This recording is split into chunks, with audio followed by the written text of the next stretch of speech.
Mga balita, dire-diretso na walang preno.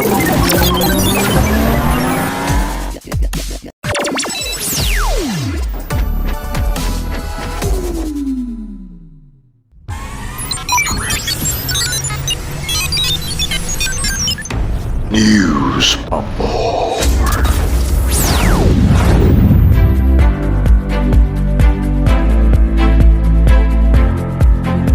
Weekend. Today is December 6, 2025. 19 days na lang, Pasko na mga parikoy. Mga marikoy, ito po ang inyong parikoy, Radio Man Bajo na kumikilala sa kadakilaan ng lahing Pilipino. Narito ang ating mga weekend news.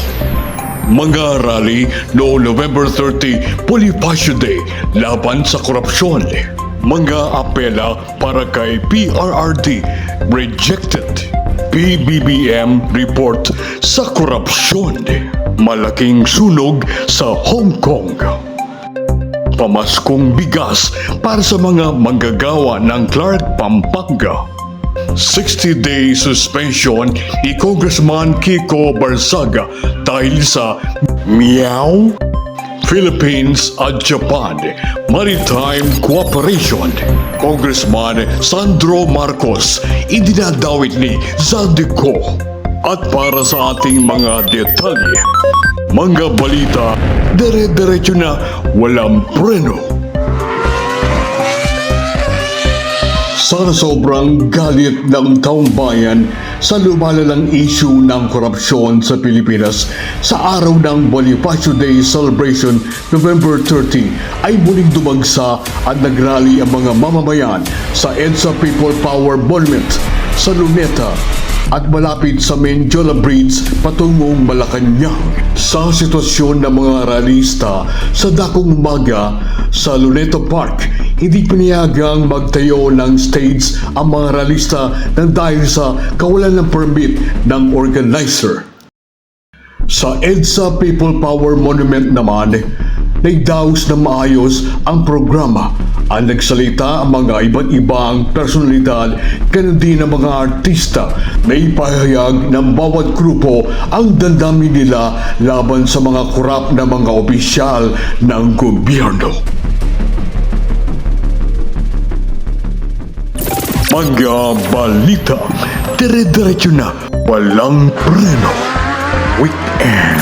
Sa ating balitang international, mula sa The Hague, Netherlands, sa tatlong appeal ng defense team para sa conditional release ni dating Pangulong Duterte, ang mga ito'y pawang rejected. Ang nasabing desisyon ay binasa nitong nakarang Biyernes, November 28, ni ICC Presiding Judge Luz del Carmen Ibanez Carranza. In the present case, having rejected the three grounds of appeal presented by the defense in the appeal brief, the appeals chambers unanimously confirms the impugned decision. Rejected unanimously ang grounds of appeal ni Duterte. Mga balita, dire-diretso na walang preno. Weekend.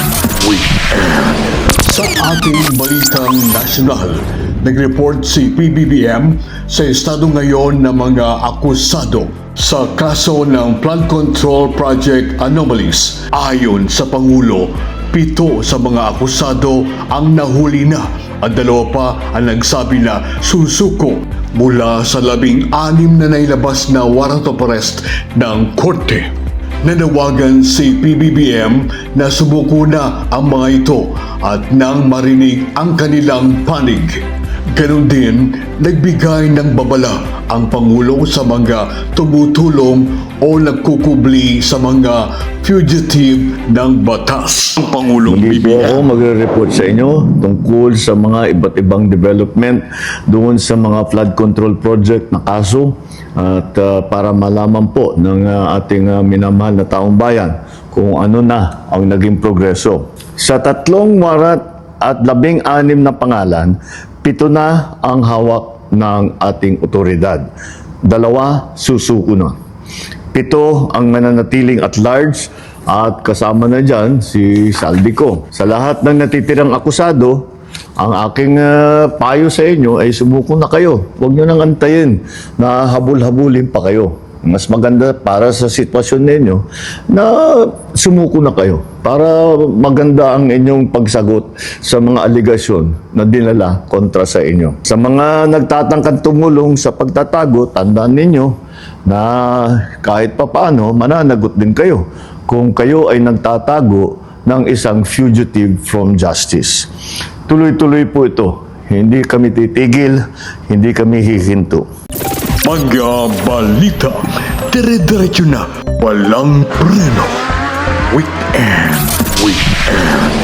Sa balitang international, mga matataas na gusali ang nasunog sa bansang Hong Kong nitong nakarang linggo, araw ng Miyerkules, November 26. Nasunog ang 7 magkakatabi na mga high-rise buildings na may 32 na palapag ang taas.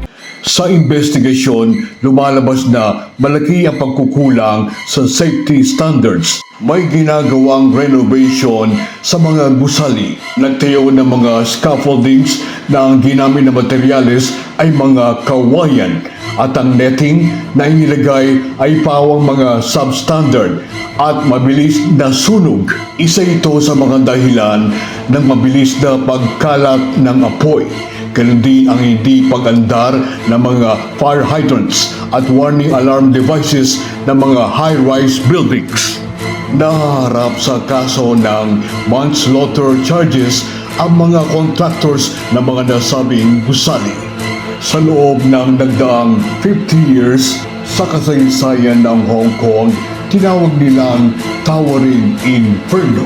Sa update ng sunog, meron ng opisyal na 128 casualties at isa rito isang Pinay OFW. May higit sa 200 individuals pa ang siyang kasalukuyang pinaghanap ng mga search and rescue team ng Hong Kong. Mga balita, dire-diretso na, walang break sa ating balitang lokal. Malapit na nga ang Kapaskuhan mula sa Clark Development Corporation o CDC sa Angeles City, Pampanga. Nabigay ng pamasko ang Department of Agriculture o DA na bigas para sa mga manggagawa. Binuksan na rin ang kadiwa ng Pangulo para sa mga manggagawa sa Clark, Pampanga. Weekend.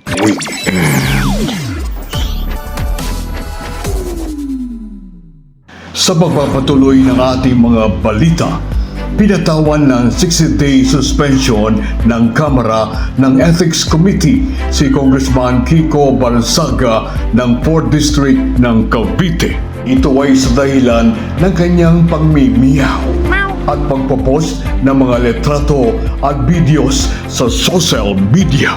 Ang nasabing suspension ay nagbigay ng iba't ibang reaksyon mula sa mga kongresista. Questionable para sa akin na minadali natin itong desisyon dahil ngayong hapon lang natin nakuha ang committee report na ito at si Congressman Barzaga lang ang tinampahan ng kaso ng Committee on Ethics. Ang boto ko ay no, lalo na dahil inuuna natin ang kaso niya kaysa sa mga mas seryosong isyong kinakaharap ng isa sa mga kasamahan natin.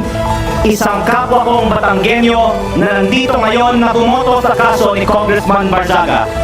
If he has indeed acted beneath the dignity of his office, then by all means, reprimand him, hold him to account. The speech may be harsh. It may offend sensibilities. It may jar our sense of propriety.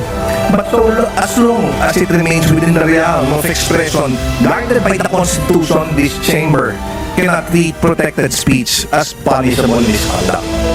Ano po ba mas mabigat na kasalanan? Ang magbiyaw o ang magnakaw? Ano ba mas mabigat na kasalanan? Ang mag-video at mag-selfie at mag-post ng pagkadismaya sa gobyerno, ang isang batang congressman?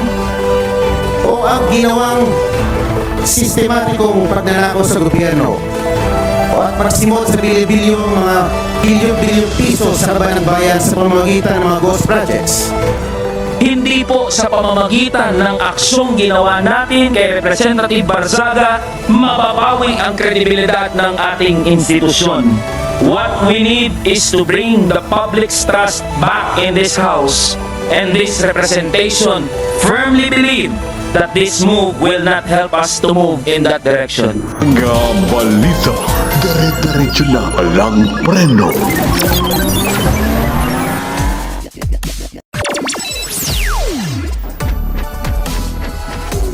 Weekend sa balitang National Parade. Nitong nakarang Sabado, November 29, nagkaroon ng Maritime Cooperation Activity ang Pilipinas at ang Japan. Layunin ng pagsasanay ng maritime cooperation ng dalawang bansa ay may kaugnayan sa pagpapalakas ng depensa at puwersa sa maritime territories kagaya ng West Philippine Sea. Kasama rito ang Philippine Navy at Philippine Air Force. Weekend.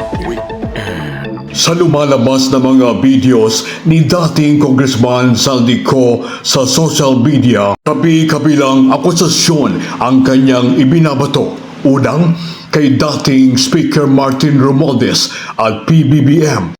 Ngayon naman kay Presidential son Congressman Sandro Marcos at First Lady Liza Marcos. Samantala, nagpadala naman ng abiso si Congressman Sandro na nakahanda siyang magsalita kung imbitahin siya ng komisyon. Sabi nga niya, no one is above the law. Sa panig naman ng ICI, nakabukas ang komisyon sa sinumang nais tumulong at magpahayag ng impormasyon sa investigasyon. Isa itong oportunidad para sa ICI.